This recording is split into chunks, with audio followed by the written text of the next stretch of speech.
मैं, भावना, एक साधारण सी महिला, प्राइवेट स्कूल में पढ़ाने का काम करती थी। मेरी उम्र 25 साल हो चुकी थी और मेरी दुनिया मेरी माँ और 2 बहनों तक सीमित थी। घर में मैं सबसे बड़ी थी, लेकिन शायद मेरे बड़े होने का कोई खास मतलब नहीं था। मेरी तनख्वाह माँ के हाथों में जाती और उसने मेरी मेहनत से एक और प्रॉपर्टी खरीद ली थी। फिर भी जैसे जैसे वक्त बीता, मेरी जिम्मेदारियों में इजाफा हुआ, लेकिन मेरी जिंदगी वहीं ठहरी रही। मेरे काम से घर लौटने पर अक्सर ऐसा होता कि मेहमान आते और मैं चुपचाप अपने कमरे में चली जाती। एक दिन मैंने देखा, मेरी छोटी बहन सजी धजी उन मेहमानों का इंतजार कर रही थी। मैं समझ गई कि वे मेरे लिए नहीं, उसे देखने आए थे। मेरी उम्मीदें चुपचाप ढह गईं। वक्त गुजरता रहा। मेरी उम्र 30 की हो गई, लेकिन माँ ने मेरी शादी की बात कभी नहीं उठाई, बल्कि उसने मेरी छोटी बहन की शादी करवा दी और मैं पीछे छूट गई। माँ की सगी बेटियों की शादी हो गई, पर मैं वहीं अटकी रही। समय और तेजी से गुजरा। अब मैं 35 साल की हो चुकी थी, लेकिन माँ अब भी मेरी शादी की बात नहीं करना चाहती थी। मुझे अब साफ साफ समझ में आ गया कि मेरी माँ मुझे केवल कमाई का जरिया मानती थी। उसकी नजर में मैं बस सोने का अंडा देने वाली मुर्गी थी। मैंने आखिरकार अपने शहर की नौकरी छोड़ दी और दूसरे शहर में नया जीवन शुरू करने का फैसला किया। वहां मैंने किराए पर एक घर लिया और एक प्राइवेट स्कूल में पढ़ाना शुरू किया। लेकिन किस्मत ने यहां भी साथ नहीं दिया। कुछ ही महीने में स्कूल बंद हो गया, क्योंकि शिक्षकों को समय पर वेतन नहीं मिलता था। मैं भी बाकी शिक्षकों की तरह इस्तीफा देकर घर लौट आई। अब मेरे पास ज्यादा पैसे नहीं बचे थे। इस नई परिस्थिति से जूझते हुए मैंने अपने घर में ही ट्यूशन शुरू करने का सोचा। दरवाजे पर ट्यूशन क्लासेस का बोर्ड लगते ही कुछ ही घंटों में पहले विद्यार्थी का आगमन हुआ। धीरे धीरे 5-6 बच्चे पढ़ने आने लगे और जिंदगी दोबारा पटरी पर आने लगी थी। फिर एक दिन एक 15 साल का लड़का अभिषेक मेरे पास पढ़ने आया। उसकी उम्र बाकी बच्चों से ज्यादा थी, इसलिए उसने अपना ट्यूशन का समय अलग करवा लिया। पहले पहले तो सब ठीक था, लेकिन कुछ दिनों बाद उसकी हरकतों ने मुझे हैरान कर दिया। अभिषेक ट्यूशन में आते ही अपनी गोद में बैग रखकर मुझे देखता रहता। एक दिन जब मैं बोर्ड से पीछे मुड़ी, तो देखा उसकी नजर बोर्ड पर नहीं, मुझ पर थी। उसकी आंखों में कुछ अजीब सा था। और फिर उसकी गोद में रखे बैग की हलचल ने मेरी बेचैनी और बढ़ा दी। मेरे कदम खुद ब खुद उसकी तरफ बढ़े। मैंने उसका बैग हटाया और जो दृश्य मेरे सामने था, उसने मेरे पैरों तले जमीन खिसका दी। 15 साल का वह लड़का मुझे देखकर वहीं बैठे बैठे अपनी हदें पार कर रहा था। उस पल मेरे भीतर गुस्सा, शर्मिंदगी और घिन का तूफान उमड़ पड़ा। लेकिन मैं जानती थी, ये लड़ाई सिर्फ अभिषेक के खिलाफ नहीं थी। ये लड़ाई मेरे जीवन के हर उस पल के खिलाफ थी जिसने मुझे पीछे धकेलने की कोशिश की थी। उसकी माँ की गोद में उसका 6 महीने का बच्चा था और पास ही उसका बड़ा बेटा अभिषेक खड़ा था। वो महिला मेरे पास आई और अभिषेक का एडमिशन कराते हुए बोली, मैडम, आप मेरे बेटे को कम से कम 4 घंटे ट्यूशन दीजिए। घर पर ये बहुत परेशान करता है और पढ़ाई में भी दिलचस्पी नहीं लेता। आपके डर से शायद ये थोड़ी पढ़ाई कर ले। उसने आगे कहा, मैं आपको एक्स्ट्रा क्लासेस के लिए कुछ ज्यादा पैसे भी दूंगी। अतिरिक्त पैसे किसे नहीं चाहिए होते। वैसे भी मेरा खुद का कोई परिवार नहीं था और न ही मुझे किसी पति को जवाब देना पड़ता था। इसीलिए मैंने खुशी खुशी उसके बेटे को एक्स्ट्रा क्लास देने के लिए हाँ कर दी। अगले ही दिन से अभिषेक ट्यूशन आने लगा। मुझे जल्दी ही समझ में आ गया कि अभिषेक पढ़ाई में काफी होशियार है। बाकी बच्चों के जाने के बाद भी उसकी एक्स्ट्रा क्लास चलती रहती थी। ट्यूशन के दौरान अभिषेक बहुत सी अच्छी बातें करता था। उसके साथ समय कब बीत जाता मुझे पता ही नहीं चलता। शायद क्योंकि मैं भी अपनी जिंदगी में अकेली थी, तो उसकी बातें सुनकर मुझे भी कोई सहारा मिल गया था। ऐसे ही दिन बीत रहे थे। मैं जिस घर में रहती थी, उसकी ऊपरी मंजिल का एक कमरा पहले से ही टूटा हुआ था। अब वहां एक नया किराएदार आकर रहने लगा था, जो कि मेरी ही तरह अकेला था। एक शाम की बात है। 6 बजे के करीब अभिषेक अपने घर जाने के लिए निकला ही था कि तभी वह नया किराएदार मुझे चाय के लिए बुलाने आया।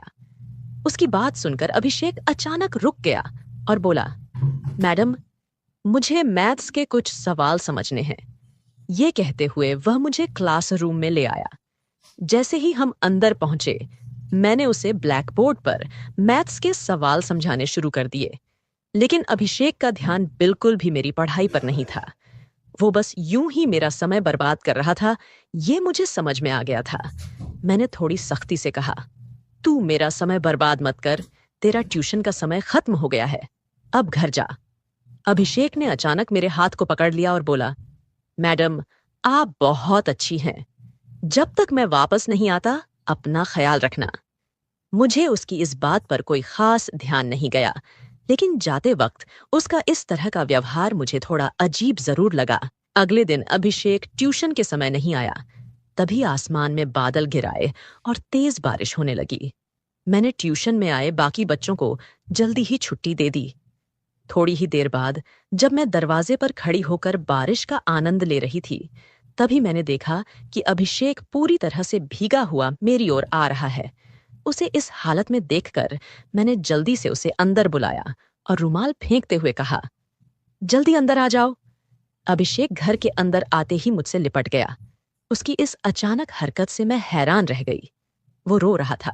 मैंने उससे पूछा, क्या हुआ अभिषेक, क्यों रो रहे हो? उसने सुबकते हुए कहा, आज मम्मी ने मुझे मारा है, मैं अब घर वापस नहीं जाऊंगा। उसकी बातें सुनकर मेरा दिल पिघल गया।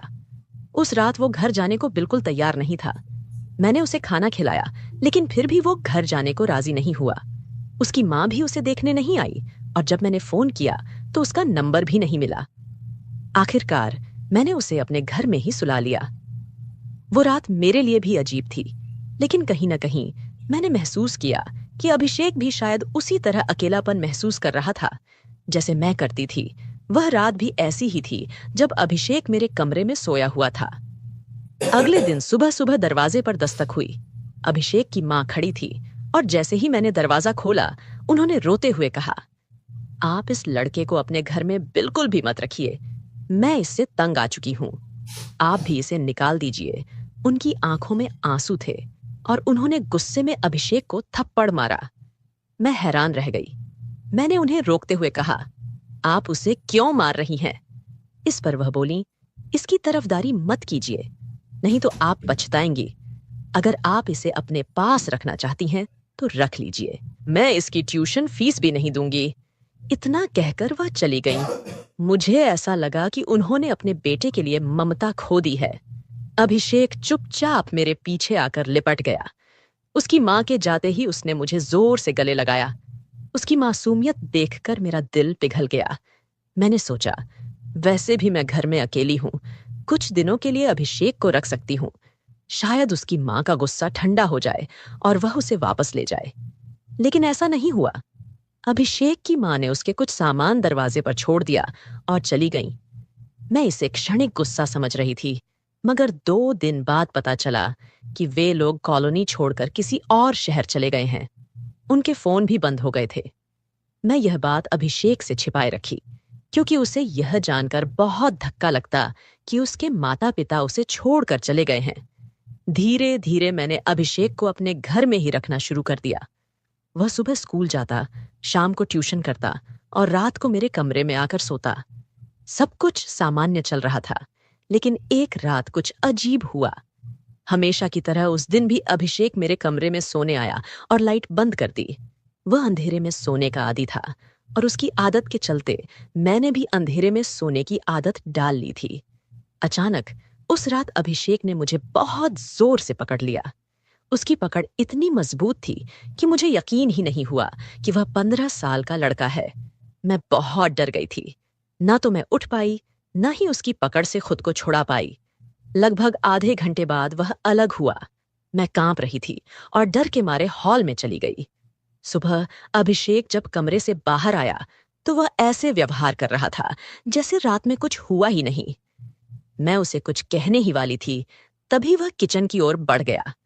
उसकी मासूमियत देखकर मेरे मन में उथल-पुथल मच गई। उसने मेरे लिए चाय बनाई और मेरे कमरे में मेरा इंतजार कर रहा था, मानो कुछ हुआ ही ना हो।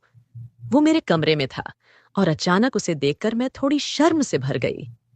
फौरन बाथरूम की ओर बढ़ी, अंदर जाकर जल्दी से अपने कपड़े ठीक किए और फिर बाहर आई। बाहर आते ही मैंने अभिषेक से सवाल किया, अभिषेक, तुम्हारी तबीयत ठीक तो है ना? रात को तुमने मुझे इतनी जोर से क्यों पकड़ा था? अभिषेक ने बेहद शांत अंदाज में जवाब दिया, मैडम, शायद आपको कोई गलतफहमी हुई है। मैं तो जल्दी ही सो गया था। उसके जवाब से मुझे थोड़ी राहत मिली। लगा कि शायद वो सब कुछ नींद में हुआ होगा। मैंने उस बात को और ज्यादा तूल नहीं दी। कुछ देर बाद अभिषेक स्कूल चला गया। दोपहर को जब वो घर आया तो रोज की तरह ट्यूशन के लिए बैठ गया। अब मैं उसकी एक्स्ट्रा क्लास नहीं ले रही थी। उस दिन बाकी बच्चे चले गए, मगर अभिषेक काफी देर तक रुका रहा। मैं उसे बोर्ड पर गणित के कुछ सवाल समझा रही थी और मेरी नजर बोर्ड पर ही थी। अचानक जब पीछे मुड़कर देखा तो अभिषेक की हालत कुछ अजीब लगी। उसकी नजर पढ़ाई पर नहीं थी और वो अपनी गोद में बैग रखे किसी अजीब हरकत में लगा हुआ था। मैंने तुरंत तेज आवाज में कहा, अभिषेक। उसकी हरकतें देखकर मैं थोड़ी हिल गई। मेरे दिमाग में सवाल उठने लगे। कल रात जो हुआ, क्या वो सच में नींद में था या जानबूझकर किया था? मैंने उसके बारे में ज्यादा सोचना छोड़ दिया, पर मन में शक बरकरार था। उसी दिन मैंने उसकी मां को फोन करने की कोशिश की, लेकिन हमेशा की तरह उसका फोन बंद था। मैं नहीं चाहती थी कि अभिषेक के नाजुक मन पर कोई गलत असर पड़े, इसलिए उसके माता पिता के बारे में कुछ नहीं कहा। अभिषेक को अपने घर में रखने का मेरा फैसला अब भारी गलती लगने लगा था, लेकिन तब मुझे इसका एहसास नहीं हुआ। फिर उसी रात अभिषेक मेरे पास सोया। उसने मुझे कुछ इस तरह से पकड़ा कि मुझे लगा जैसे वो 15 साल का लड़का अब मेरी जान ही ले लेगा। उसकी पकड़ इतनी जोरदार थी कि मैंने खुद को छुड़ाने की कोशिश की, मगर वो छोड़ने को तैयार नहीं था।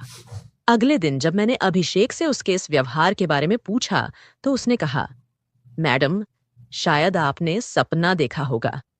उसकी इस बात से मुझे ऐसा लगा कि वो 15 साल का लड़का एक 35 साल की औरत को झूठा साबित कर रहा था।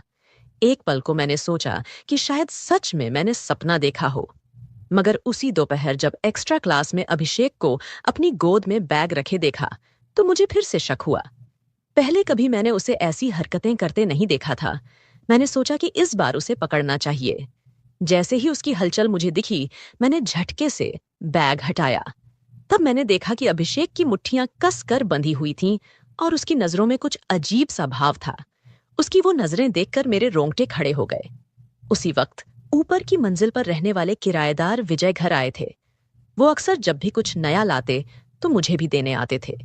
उस दिन भी वो मार्केट से सब्जियां लाकर मेरे घर देने आए थे। विजय ने जब अभिषेक का व्यवहार देखा तो वो भी थोड़ा असमंजस में आ गए। उन्होंने मुझसे पूछा, अभिषेक ठीक है ना? मैंने अभिषेक की नजरों से बचाकर विजय को धीरे से सारा हाल बताया। अभिषेक के बारे में सुनते ही विजय को उस पर दया आई। वह सोचने लगा कि एक बच्चा जिसके माँ बाप उसे छोड़ चुके हों, किस तरह से अकेलापन महसूस करता होगा। विजय ने अभिषेक से कहा, तू अपनी मैडम को परेशान करने की बजाय आज से मेरे साथ मेरे कमरे में रह जा। लेकिन अभिषेक के चेहरे पर गुस्सा साफ दिखाई दे रहा था। वह मेरे पीछे छिपते हुए विजय को घूरने लगा और बोला, मैं अपनी भावना मैडम को छोड़कर कहीं नहीं जाऊंगा, और तुम भी आज के बाद मेरी मैडम के पास मत आना। यह अभिषेक का वही रूप था जिसे मैं समझ नहीं पा रही थी। उसकी ये अचानक की गई बदतमीजी ने मुझे चौंका दिया। मैंने उसे डांटते हुए कमरे में भेज दिया। विजय ने भी चुपचाप अपनी लाई हुई सब्जी मेरे पास रखी और वहां से चला गया। पर मुझे महसूस हुआ कि कुछ तो अजीब हो रहा है। रात को सोते वक्त अभिषेक अक्सर कुछ बड़बड़ाता, कभी शादी की बातें, कभी मेरे साथ भविष्य के सपने। पर ये बातें मुझे अजीब लगती। मैं जानती थी कि कुछ गड़बड़ है, लेकिन ये समझ नहीं पा रही थी कि आखिर ये सब क्यों हो रहा है।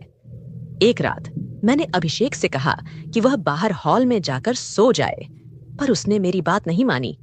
जिद करके वह मेरे कमरे में आया और आते ही कमरे की सारी लाइट्स बंद कर दी। कमरे में घुप अंधेरा हो गया और अभिषेक मेरे पास आकर लेट गया। आधी रात के करीब मुझे अचानक महसूस हुआ कि अभिषेक का बर्ताव फिर से अजीब हो रहा है। इस बार उसने धीरे धीरे मेरे शरीर पर हाथ फेरा और मुझे कस कर पकड़ लिया। मैं घबराई और जोर से चिल्लाने लगी। तभी विजय, जो हॉल में मेरी आवाज सुनने के इंतजार में था, दौड़ते हुए मेरे कमरे में आ गया। विजय को मैंने पहले ही अभिषेक के बदलते व्यवहार के बारे में बता दिया था और उसकी मदद के लिए बुलाया था। कमरे में आते ही उसने लाइट ऑन की। जब मेरी नजर अभिषेक पर पड़ी तो उसका चेहरा पूरी तरह बदल चुका था, गंभीर और खौफनाक। उसके हाव भाव देखकर मैं बुरी तरह डर गई थी। विजय ने किसी तरह अभिषेक से मुझे छुड़ाया, लेकिन अभिषेक बिस्तर पर ऐसे पड़ा था जैसे वह पूरी तरह से जड़ हो गया हो। उसके हाथ पैर अकड़ गए थे, आंखें कसकर बंद थीं और वह कांप रहा था। यह देखकर हमें बिल्कुल समझ नहीं आ रहा था कि उसे अचानक क्या हो गया। बिना देर किए हमने अभिषेक को अस्पताल पहुंचाया।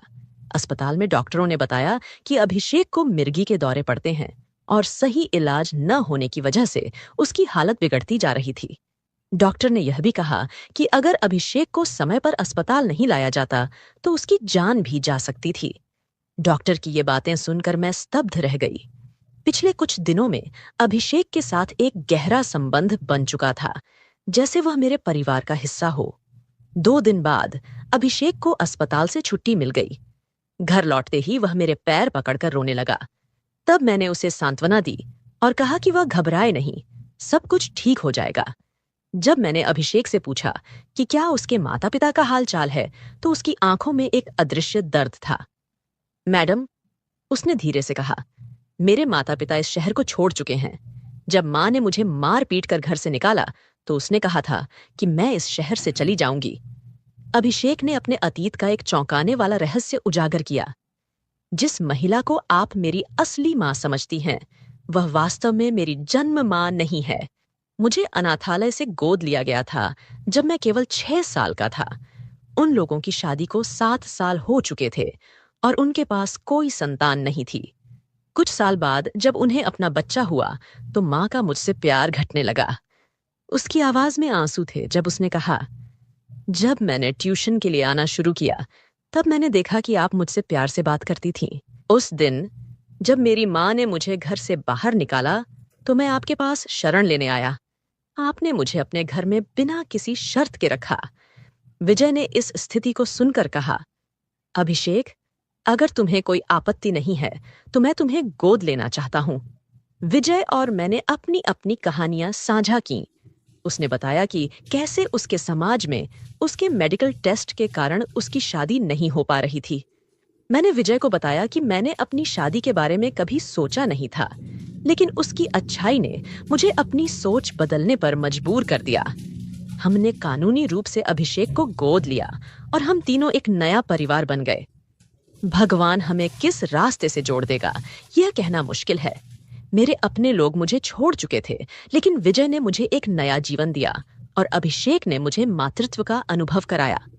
तो दोस्तों, यह थी आज की कहानी। क्या आपको यह पसंद आई? अपनी राय कमेंट बॉक्स में जरूर साझा करें। अगर आपको कहानी पसंद आई तो वीडियो को लाइक करें और हमारे चैनल को सब्सक्राइब करें। धन्यवाद। एक दिन रात के वक्त 20 साल की जवान लड़की अपने पिता के कमरे में जाती है और देखती है कि उसके पिता गहरी नींद में सो रहे हैं। वह लड़की धीरे से उनके पास जाकर बैठ जाती है और उसे देखकर पिता जाग जाते हैं। पिता पूछते हैं, बेटा इतनी रात को क्या हुआ, सब ठीक है ना? लड़की कहती है, पापा मेरे सिर में बहुत तेज दर्द हो रहा है और मुझे बहुत डर भी लग रहा है। क्या मैं आपके पास सो सकती हूँ? पिता मुस्कुराते हुए कहते हैं, बिल्कुल बेटा, कोई बात नहीं, आप आराम से सो जाओ, मैं यही तुम्हारे पास हूँ। पिता लड़की को बिस्तर पर सुला देते हैं और उसके सिर को प्यार से सहलाने लगते हैं। इससे लड़की को तुरंत आराम महसूस होता है और वह धीरे धीरे सोने लगती है। उस दिन पिता ने थोड़ी बहुत ड्रिंक भी की होती है। नमस्कार दोस्तों, स्वागत है आपका हमारे चैनल पर। आज की कहानी आपको चौंका देगी और आप सोचने पर मजबूर हो जाएंगे कि एक पिता और बेटी ऐसा काम कैसे कर सकते हैं।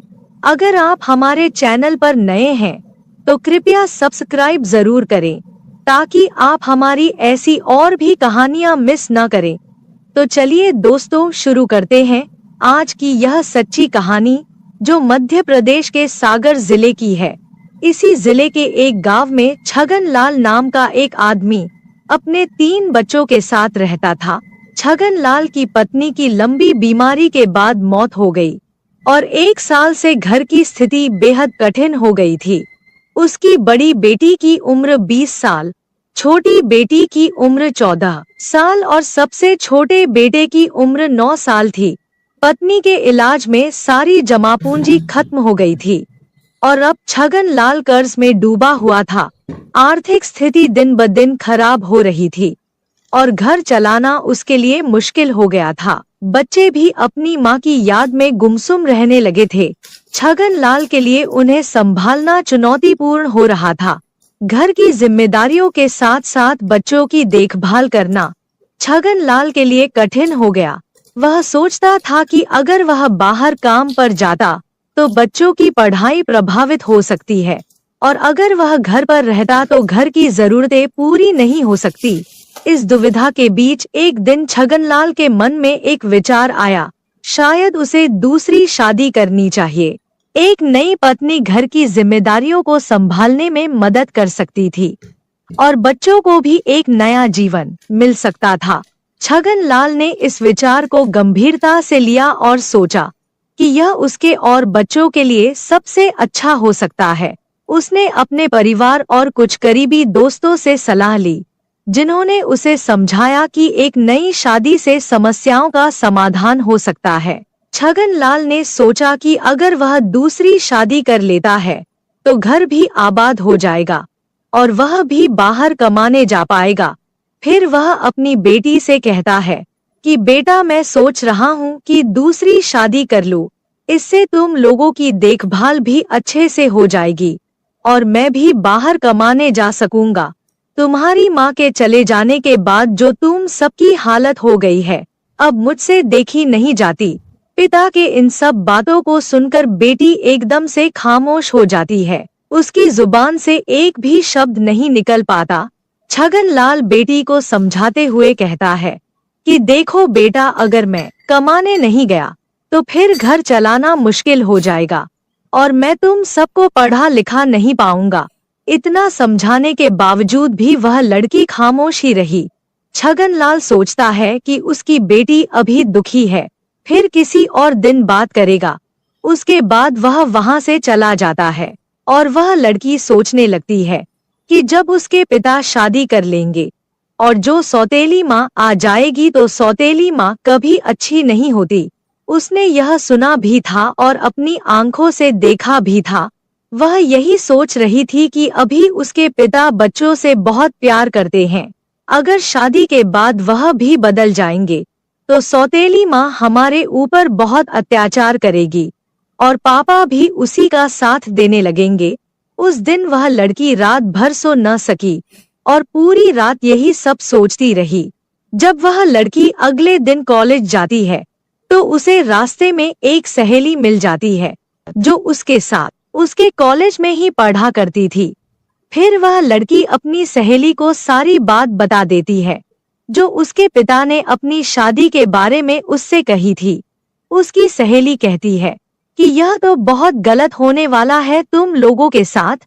अगर तुम्हारे पापा ने शादी कर ली तो तुम्हारे ऊपर बहुत बड़ी मुसीबत आ जाएगी। सौतेली माँ के बारे में तो तुमने सुना ही होगा कि वह किस तरह की होती है। तुम्हारे पापा ये शादी तुम लोगों के लिए नहीं कर रहे हैं, वह तो अपने शारीरिक सुख के लिए कर रहे हैं। उन्हें तो बस अपने लिए एक जीवन साथी चाहिए जो उनकी जिस्मानी इच्छा को पूरी कर सके। तुम्हारे पापा को जिस्मानी इच्छा बहुत परेशान कर रही है, इसी वजह से वह शादी करना चाहते हैं। तुम कभी यह मत सोचना कि वह ये शादी तुम्हारे लिए कर रहे हैं। उन्हें तो बस अपनी इच्छाओं को पूरी करने के लिए एक जिस्म चाहिए। वह लड़की अपनी सहेली की बातें सुनकर बहुत ही परेशान हो जाती है और उसे यह लगता है कि उसके पापा शादी करके ही रहेंगे। फिर उसकी सहेली कहती है कि मेरे पास एक आइडिया है, अगर तुम कर सको तो। वह लड़की कहने लगी कि ठीक है, मैं अपने भाई बहन के लिए कुछ भी कर सकती हूँ। उसकी सहेली कहने लगी कि तुम्हारे पापा को सिर्फ जिस्म चाहिए। अगर तुम अपने पापा के साथ संबंध बना सको तो फिर उन्हें शादी की सूरत नहीं रहेगी और वह कभी भी शादी नहीं करेंगे। फिर वह लड़की इस बात को गहराई से सोचने लगती है और इस नतीजे पर पहुंचती है कि फिर चाहे उसे कुछ भी करना पड़े, मगर वह अपने भाई बहन को कभी बर्बाद नहीं होने देगी। अब उस लड़की ने ठान लिया था कि किसी भी कीमत पर उसने अपने पापा की शादी नहीं होने देगी। कॉलेज से आते आते उसको शाम हो गई थी, क्योंकि वह कॉलेज के बाद अपनी सहेली से काफी देर तक बातें कर रही थी। फिर वह घर आकर खाना बनाने लग जाती है और अपने भाई बहन को खाना खिलाकर उन्हें अपने अपने कमरे में सोने के लिए भेज देती है। उसके बाद वह लड़की खाना खाकर अपने पापा के बिस्तर में लेट जाती है। कुछ देर बाद उस लड़की का पिता आता है। जब वह देखता है कि उसकी बेटी उसके ही बिस्तर पर लेटी हुई है, तो फिर वह उससे पूछता है कि बेटी तुम्हें क्या हुआ है। तो लड़की कहने लगी कि पापा मेरे सिर में बहुत ज्यादा दर्द हो रहा है और मुझे डर भी लग रहा है, इसीलिए आज की रात मैं आपके साथ ही सोना चाहती हूँ। बेटी की बात सुनकर पिता कहता है कि कोई बात नहीं बेटा, तुम आराम से सो जाओ। थोड़ी देर बाद खाना खाने के लिए वो किचन की ओर चला जाता है और खाना खाने के बाद थोड़ी बहुत पी भी लेता है। उसके बाद वह अपने बिस्तर में आकर लेट जाता है। एक तरफ लड़की लेटी हुई थी और दूसरी तरफ उसके पिता थे, मगर उन दोनों के ऊपर अलग अलग कंबल थे। रात के 12 बज चुके थे, मगर उस लड़की की आंखों से नींद बिल्कुल ही गायब थी। उसके दिमाग में तो उसकी सहेली की बातें और सौतेली माँ की तस्वीरें घूम रही थी। जब लड़की ख्यालों की दुनिया से बाहर आई तो उसने देखा कि उसके पापा तो गहरी नींद में सो गए हैं। फिर वह लड़की डरने का नाटक करते हुए अपने पापा के कंबल में जाकर उनके करीब हो जाती है। थोड़ी देर बाद वह लड़की धीरे धीरे अपने पापा के और भी ज्यादा करीब होने लगती है। नशे के कारण उनका बाप भी मदहोश होने लगता है। जब तक उसे होश आया तब तक उसके अंदर का शैतान जाग चुका था, इसीलिए वह खुद को रोक न सका। उसके बाद वह दोनों अपने इस रिश्ते को भूलकर कई बार संबंध बना लेते हैं। अगली सुबह जब सोकर उठते हैं तो दोनों ही बहुत खुश थे। उन्हें किसी भी तरह की कोई शर्म या पछतावा नहीं था। उसके बाद तो यह सिलसिला आए दिन ही चलने लगा। अब तो वह लड़की भी इसकी आदी हो चुकी थी। जब भी उनका मन करता तो वह अपनी इच्छाओं को पूरी करते थे। इसी तरह दिन महीनों में बदलते चले गए और महीने बीत गए, पता ही नहीं चला। एक दिन उस लड़की की तबीयत खराब हो जाती है और उसे उल्टी और चक्कर आने लगते हैं। फिर वह लड़की चेक करवाने के लिए डॉक्टर के पास एक क्लिनिक पर जाती है। तब उसकी रिपोर्ट आई तो उसके पैरों के तले जमीन खिसक गई। डॉक्टर ने उसे बताया कि वह 2 महीने से प्रेग्नेंट है। उस लड़की के गांव के ही एक औरत उस क्लिनिक में साफ सफाई का काम किया करती थी। जब उस औरत को इस बात का पता चला तो फिर वह औरत पूरे गांव में ढिंढोरा पीट देती है। छगन लाल की कुंवारी लड़की मां बनने वाली है। धीरे धीरे यह खबर आग की तरह पूरे गांव में फैल जाती है।